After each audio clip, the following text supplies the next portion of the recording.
17절까지, 야고보서 2장 14절에서 17절까지 내 형제들아 만일 사람이 믿음이 있노라 하고 행함이 없으면 무슨 이익이 있으리요? 그 믿음이 능히 자기를 구원하겠느냐? 만일 형제나 자매가 헐벗고 일용할 양식이 없는데 너희 중에 누구든지 그에게 이르되 평안히 가라, 더웁게 하라, 배부르게 하라 하며 그 몸에 쓸 것을 주지 아니하면은 무슨 이익이 있으리요? 이와 같이 행함이 없는 믿음은 그 자체가 죽은 것이라. 아멘. 계속해서 우리가 이 야고보서의 말씀을 가지고 묵상하면서 은혜를 나누고 있습니다. 지난주에는 이 참 믿음이라고 하는 것은 죄의 개념을 정확하게 이해하고 그렇기 때문에 하나님 앞에서 겸손해지고 또 용서받은 죄인으로서 다른 사람에 대해서도 긍휼의 마음을 가지고 사는 그 사람이 믿음이 진짜 믿음이다. 우리가 겉으로 볼 때는 그 사람의 믿음을 잘 모릅니다. 그러나 그 사람이 다른 사람에게 긍휼을 베푸느냐 아니면 끝까지 복수하고 안갚음을 하느냐, 우리가 이것을 보면은 알 수 있다는 것입니다. 그래서 여기 야고보서 2장 그 12절에 보면은 너희는 자유의 율법대로 심판받을 자처럼 말도 하고 행하기도 하라. 그래서 우리가 이 말씀을 잘 기억해야 되는 것은 우리가 하나님 앞에서 우리도 심판받을 수밖에 없는 사람이다. 그렇지만 우리가 긍휼을 받았고 그 긍휼을 힘입어서 주님 앞에 서게 되는데 그걸 생각하면 우리가 다른 사람에 대해서도 그렇게 긍휼을 베풀지 않을 수가 없다. 그런 뜻이죠. 여러분들, 우리 하나님이 우리의 언어와 생각, 행동을 다 주시하고 계십니다. 그렇기 때문에 우리가 하나님께서 보시는 대로 우리를 심판하신다면 우리도 하나님 앞에 설 자격이 없는 그런 사람들입니다. 그래서 다른 사람들에게 긍휼을 베풀어야, 긍휼을 베풀지 않으면은 긍휼 없는 심판이 있다고 말씀하십니다. 이 말씀 우리가 잘 기억해야 되겠죠. 오늘 우리가 읽은 이 본문에는 어떻게 보면 야고보서의 아주 가장 중심되는 그런 사상이 나오고 있습니다. 우리가 이 참 믿음이라고 할 때 그거는 단지 말이 아니고 믿음으로 사는 그 행동을 요구한다는 그런 말씀이죠. 그래서 우리가 일반적으로는 믿음은 믿고 가만히 앉아있는 상태를 우리가 믿음이 있다 없다 그렇게 말하는데 그게 아니라 이 말이죠. 우리 한국에도 이 세월호 사건이 있었지만 그때 그 선장이 뭐라 그랬어요? 그 학생들한테 가만히 있으라고. 가만히 있다가 다 죽었어요. 믿음이라고 하는 것은 믿음이 있는 대로 움직이는 것입니다. 여기 14절에 나와 있는 대로 내 형제들아 만일 사람이 믿음이 있노라 하고 행함이 없으면 무슨 이익이 있으리요? 그렇게 말씀했습니다. 여기 이 말씀의 본 뜻은 우리가 이 믿음이 있다고 하면은 믿음에 어울리는 삶도 있게 된다 그런 뜻이죠. 여기 이 말씀 중에 보면은 무슨 이익이 있으려라는 표현이 나와 있는데 믿음이 있다고 하지만 아무것도 하지 않는 사람들은 아무런 이익이 없다 그런 뜻입니다. 심지어 그 믿음이 자기를 능히 구원하겠느냐 그렇게 야고보는 질문하고 있습니다. 바로 이 말씀 때문에 야고보가 많은 사람들에게 오해를 받았어요. 이 사람은 믿음으로 구원 얻는 것을 강조하지 않고 행함으로 구원을 얻는 것을 강조하는 게 아니냐. 그렇게 의문을 갖고 루터도 그렇게 생각을 했었어요. 그런데 이 말씀의 본뜻은 우리가 믿음이 있고 그 믿음이 진정한 믿음이라면 그 사람은 믿음에 어울리는 삶을 반드시 행하게 된다. 그것입니다. 그렇지 않다면 그 믿음은 가짜고 그 믿음은 이익이 없다 이 말. 예를 들어서 우리 주변에 형제나 자매나 그런 사람들이 헐벗고 굶주리고 어려운 사람이 있습니다. 근데 여기 16절에 보면 그런 사람들을 향해서 당시의 교인들도 그렇게 했는 것 같아요. 그런 사람이 있는데 그런 사람들에게 뭐라고 말합니까? 그에게 이르되 평안히 가라, 더웁게 하라, 배부르게 하라 하면서 그 몸에 쓸 것을 주지 않으면 무슨 이익이 있는가? 여기 또 이익이라는 말이 또 나와요. 마치 우리 어릴 때 친구들이 그러잖아요. 너 배고프지? 돈 있으면 빵 사 먹어라 그런다고요. 지금 돈이 없어서 못 사 먹는데 친구들이 그렇게 말하는 거예요. 그런 거하고 똑같은 것입니다. 물론 우리가 이런 말도 안 하는 것보다는 이런 말이라도 하는 게 좋지 않느냐 하는 생각을 할 수도 있어요. 어렵고 힘든 사람에게 평안히 가라, 더웁게 하라. 그렇지만 그에게 쓸 것을 주지는 않습니다. 야고보는 그렇게 말만 하는 거는 그건 진짜 믿음이 아니다. 그렇게 보고 있는 것입니다. 우리가 참 일제시대에 수많은 목사님들이 신사참배를 거절하다가 감옥에 끌려가세요. 어느 목사님이 신사참배를 거부하다가 감옥에 가시게 됐는데, 근데 목사님이 감옥에 들어가니까 그 교회 교인 중에 아무도 그 목사님을 감옥에 찾아오거나 또 그 남겨진 가족들을 돌아보질 않더라는 거예요. 여러분들 교회가 어떤 때는 사랑이 많은 공동체 같은데 어떤 때 보면은 너무 냉혹하고 냉정할 때가 많죠.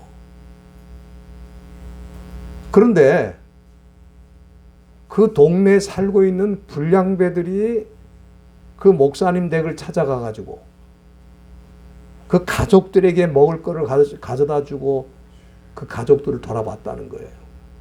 왜 그렇게 했느냐? 그 목사님이 평상시에 그 불량배들이지만 사람들을 어떻게든지 챙겨서 필요한 거 주기도 하고 돌봐준 일이 있었는데 그 은혜를 기억하는 거예요. 교인들은 아무도 그 목사님의 가정을 돌아보는 사람이 없어요. 혹시 자기도 끌려가는 게 아닌가 싶어가지고 다들 몸살이고 아무 일도 안 하고 있을 그때 동네 깡패들 불량배들이 그 목사님 가정을 돌아보고 필요한 걸 가져다 주고 그렇게 했다는 기록을 제가 봤습니다. 여러분들 우리가 요한일서 3장 18절에 보면은 우리가 소위 말하는 이 사랑은 두 가지가 있다는 거예요. 어떻게 두 가지냐 하면은 말과 혀의 사랑이 있고 두 번째는 행함과 진실함의 사랑이 있다 그랬어요. 믿음도 마찬가지인 것 같아요. 믿음도 말과 혀의 믿음이 있고 행함과 진실함의 믿음이 있다. 그렇게 봅니다. 오늘 우리들이 믿음하지만은 그 믿음이 말과 혀의 믿음인가 아니면 행함과 진실함의 믿음인가를 생각을 해야 됩니다. 오늘 여기 야고보서 2장 17절에 보면은 이렇게 행함이 없는 믿음은 문제가 있다. 그렇게 표현한 게 아닙니다. 그렇게 행함이 없는 믿음은 그 자체가 죽은 거라 그러세요. 죽은 거라. 참 굉장히 그 강력한 도전의 말씀 아닙니까? 저는 이런 차원에서 본다면은 우리 한국교회 많은 크리스천들의 믿음이 혹시 죽은 건 아닐까 그런 생각이 들어요. 우리들처럼 그렇게 교회 안에서 믿음을 강조하고 믿음을 많이 사용하고 믿음에 대한 얘기를 많이 하는 경우가 어디 있습니까? 그러나 그 믿음이 정말 진실한 행함의 믿음이냐? 그건 아니다 이 말이에요. 어떤 분들을 보면은 교회가 어려울 때 걱정도 하고 염려도 하지만 뭐 아무것도 하는 건 없어요. 그러다 나중에 보니까 그 사람이 다른 교회에 가 있더라고. 그 교회가 어렵고 힘들 때는 같이 팔도 걷고 힘을 내서 같이 도우면서 그 교회가 살아날 수 있도록 같이 힘을 모아야 되는데 그저 염려하고 걱정하는 얘기를 하다가 어느 날 보면 사라져요. 우리가 어렸을 때 그 읽었던 그 책 중에 보면은 그 네덜란드에 있었던 일 여러분들 기억하실 겁니다. 네덜란드는 대부분의 그 땅이 해수면보다 낮아요. 그래서 그 바다의 물을 막기 위해서 그렇게 뚝을 쌓아놓은 데도 많이 있는데 어느 날 그 마을에 뚝이 조금 터졌어요. 뭐 조금 터졌으니까 괜찮겠지 그러고 그냥 이렇게 지나가는데 한 소년이 그걸 보니까 그게 아닌 것 같아요.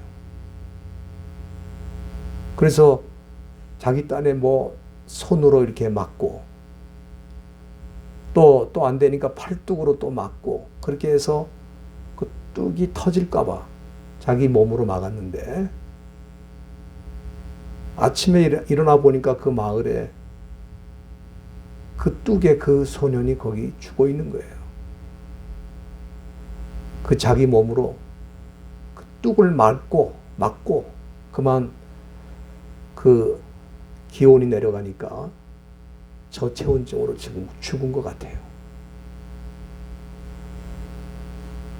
그러니까 모두가 그걸 그냥 지나갈 때에 이 한 소녀는 내가 그거를 지나갈 수가 없다 생각하고 자기 몸으로 막은 거예요. 그래서 그 소녀는 희생됐지만 그 마을은 건질 수가 있었어요. 오늘 우리가 이 행동으로 옮기는 믿음이 이렇게 중요한 겁니다. 우리의 믿음이 움직일 때 누군가를 살려낼 수 있다 이 말이에요. 우리가 마가복음 2장에 보면은 참 그런 일들이 성경에 나와 있습니다. 여러분들이 마가복음 2장 한번 다 열어주시길 바랍니다. 거기 보면은 우리가 잘 아는 사건인데 중풍병자가 있습니다. 자기 몸으로는 일어날 수도 없고 움직일 수도 없는 그런 사람이에요. 그래서 2장 3절에 보면은 사람들이 그 중풍병자를 어떻게 했습니까? 네 사람이 들것에 메어가지고 예수님께로 왔는데 사람들이 너무 많은 거예요, 거기. 이미. 그러면은 이 중풍병자를 메고 온 친구들이 있으면 사람들이 길을 비켜서 그들이 예수님께 나갈 수 있도록 도와야 되는데 다들 그 자리를 내어주질 않습니다. 다 자기들은 예수님께 뭔가 혜택을 받기를 원해서 거기 지금 머물러 있는데 자기보다 더 어렵고 힘든 사람이 왔음에도 불구하고 길을 내주질 않아요. 그래서 안 되겠다, 우리 포기하고 가야 되겠다, 그게 아니고 이 친구들이 그 지붕에 구멍을 내가지고 예수님이 계신 곳으로 들것에 그 환자를 실어서 내려보냈습니다. 우리 주님께서 여기 2장 5절에 보면은 뭐라고 하셨냐면은 예수께서 저희의 믿음을 보시고 중풍병자에게 이르시되 소자야 내 죄사함을 받았다, 그렇게 말씀하셨어요. 여기 믿음을 보셨다는 표현이 나와 있습니다. 우리가 사람들이 믿음이 있다고 그럴 때 그 믿음 우리가 볼 수가 있습니까? 물론 우리가 영적인 눈으로 보면 볼 수도 있어요. 그러나 잘 보이질 않습니다. 그 사람이 말하는 거, 그 사람들이 뭐 고백하는 것만 봐가지고는 우리가 그 사람이 어떤 믿음인지 알 수가 없어요. 근데 우리 예수님은 그 믿음을 보셨다고 그랬어요. 그 왜 그렇게 말씀하셨을까? 그들은 믿음이 있기 때문에 끝까지 행동에 옮겨서 그 죽어가는 그 사람, 병들어 고통당하는 사람 살리기 위해서 자기들이 할 수 있는 일을 다 한 거예요. 그러니까 이 믿음이라고 하는 거는 믿음의 고백도 중요하지만 믿음의 행동도 중요하다는 것을 여기 말씀해 주신 것입니다. 바로 야고보가 그걸 지금 강조하고 있는 것입니다. 본문에 나와 있는 대로 이와 같이 행함이 없는 믿음은 그 자체가 죽은 것이다. 오늘 우리가 진정한 믿음의 소유자라고 할 때 그 믿음은 그냥 가만히 있는 믿음은 아니다.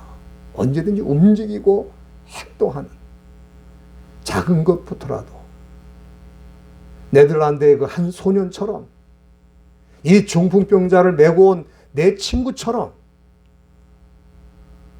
우리가 누군가를 살리고 누군가를 이끌어내기 위해서 우리 자신을 희생하고 행동에 옮기는 그런 믿음이 있을 때 그 믿음은 자기를 구원할 뿐 아니라 다른 사람도 구원에 이르도록 일을 하게 된다, 그런 뜻이죠. 오늘 저와 여러분들이 한 해를 마무리하면서 우리는 어떤 믿음의 소유자였는가 한번 깊이 생각해 보시고, 우리 하나님께서 정말 인정하시고 기뻐하시는 믿음의 소유자가 될 수 있도록 하나님, 내 자신을 살필 수 있는 이 아침 되도록 은혜를 주시옵소서.